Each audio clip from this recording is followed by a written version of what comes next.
Actes des apôtres. Paul devant le Conseil suprême d'Israël.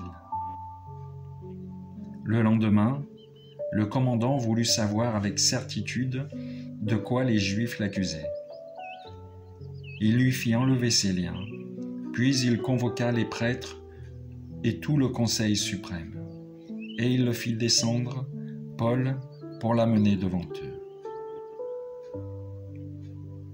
Fixant du regard le Conseil suprême, Paul déclara : « Frères, c'est en toute bonne conscience que je me suis comporté devant Dieu jusqu'à ce jour. » Le grand prêtre Ananias ordonna à ceux qui étaient auprès de lui de le frapper sur la bouche.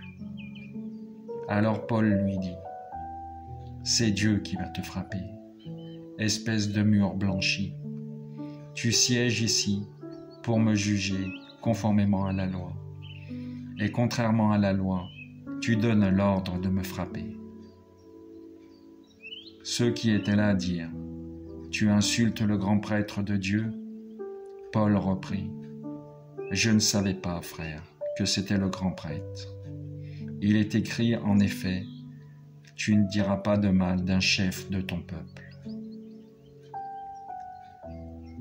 Sachant que le Conseil suprême se répartissait entre les Sadducéens et pharisiens, Paul s'écria devant eux : « Frères, je suis pharisien, fils de pharisien.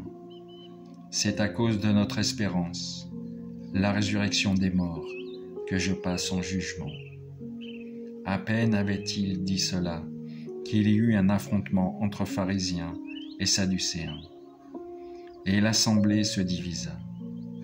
En effet, les sadducéens disent qu'il n'y a pas de résurrection, pas plus que d'anges ni d'esprits, tandis que les pharisiens professent tout cela.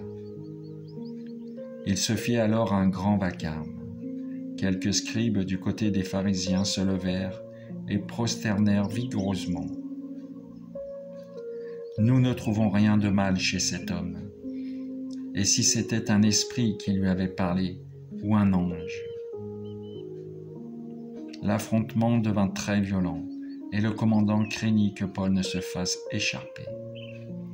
Il ordonna à la troupe de descendre pour l'arracher à la mêlée et le ramener dans la forteresse. La nuit suivante, le Seigneur vient auprès de Paul et lui dit : « Courage, le témoignage que tu m'as rendu à Jérusalem, il faut que tu le rendes aussi à Rome. » Sois béni le saint nom du Seigneur, de la mort à la résurrection. Telle est ta promesse. Alléluia.